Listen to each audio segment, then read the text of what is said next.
Hey guys, I'm Bigcros, it's Friday, so that means it's time for your gaming news of the week. Today we'll be covering hot topics such as the Xbox 720, the PS4 release date, new innovations on the PS4, and whether or not they can play used games. I hope you enjoy the gameplay in the background. I'm playing Domination on the DLC map Hydro using Cheekum Red Dot and the RPG. I don't really like the class setup, but I do surprisingly well in this game, so I hope you enjoy it. Alright, looks like my cat is joining me. So, it looks like that Sony is going to announce the PS4 on February 20th at their PlayStation Media Conference in New York. That's next Wednesday, the day after my birthday. So I'll be sure to cover that. Now, Microsoft isn't too concerned about Sony going ahead and releasing the launch date of the PS4 because they're pretty confident that most Xbox 360 users will not even know that the PS4 has been launched, or that the release date has been given for it. I think that's kind of strange because if you're into YouTube at all or gaming news at all, you will know when the PS4 launch date has been released. Now, the debate's still going on about whether or not the consoles will be able to play used games on them. And when Sony was asked about this, they said that they're not planning on inhibiting gamers in their ability to play used games. So the PS4 will probably allow people to play used games on their console. But the Microsoft, they haven't been as open with their answer. They haven't been clear as to whether or not they're going to let people play used games on them. Now, I understand why they want to eliminate the used game market, because people are buying games for the price that they didn't originally intend them to be. But Gamestop has said that after any new game is released, during the first 60 days, or what some people call the main push after a game has been released, 96% of their sales are brand new discs, and only 4% of their sales during that time are of used discs. And of those sales, the used games during the first 60 days are not much cheaper than the original brand new price. So the publishers are losing barely any money during the first 60 days. And so the publishers, I guess they think that they're going to lose money by, I guess they think they're losing, a significant amount of money with the used games, but it doesn't really appear so.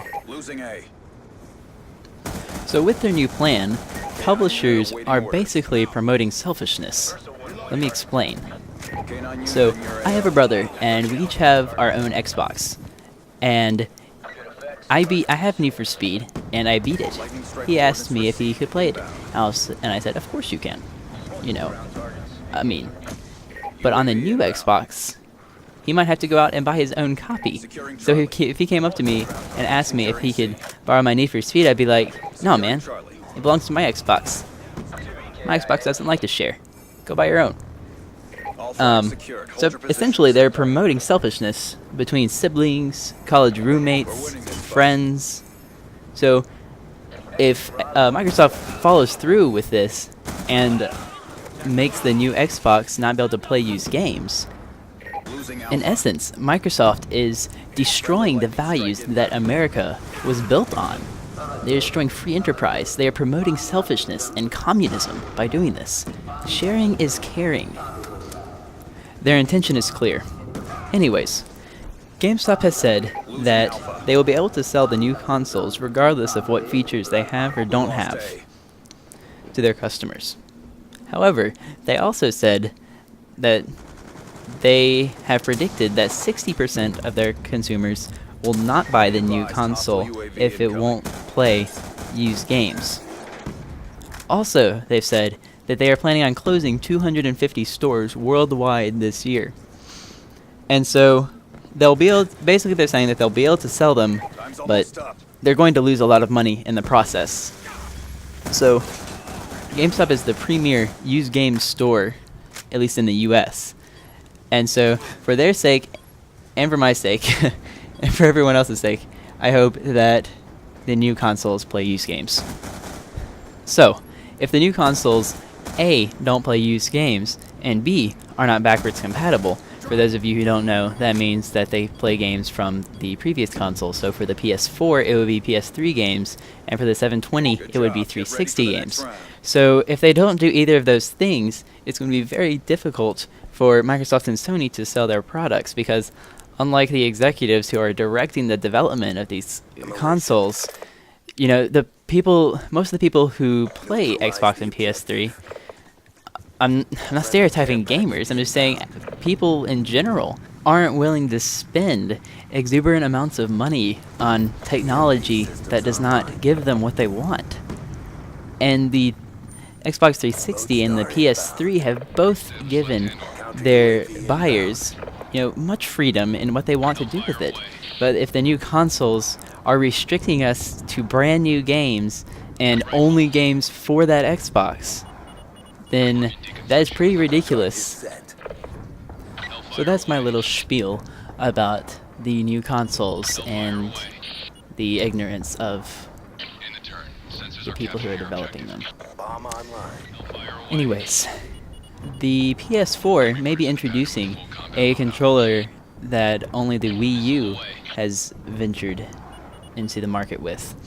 If you don't know what the Wii U is, it's the new form of the Wii, and it meets the standards of the Xbox 360 and the PS3 in terms of graphics and network stability and all of that jazz.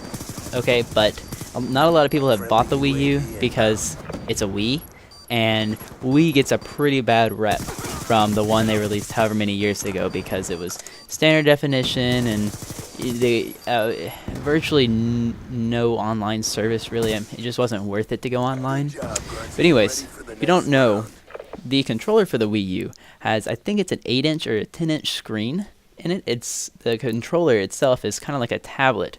Now, of course, you can buy extra controllers that are normal sized, but say that you want to play Xbox and your parents want to watch TV. There's a conflict there because your Xbox is plugged up to their TV. So with the Wii U, what you can do is take your controller and go to another part of the house and play your game on the controller. Now the PS4 isn't going to go that far probably, but they are discussing about including a small screen on the controller or a touchpad of some sort. They haven't revealed any details about what it'll be used for, but I'm thinking that if you're playing a first-person shooter, maybe the mini-map could be shown on the controller, or if you're playing, you know, an adventure game, it can show the map on the controller. I don't know.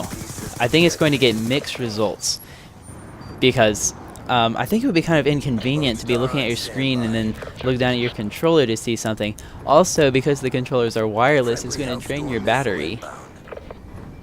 So maybe it'll go over well, maybe it won't. We'll have to wait until we get official word from Sony about this mysterious screen. Okay guys, I hope you enjoyed the video, I hope you enjoyed the gameplay. If I've earned your like, be sure to hit that like button and subscribe for more great content like this. See you on Monday for Play Smarter Not Harder. Have a great long weekend.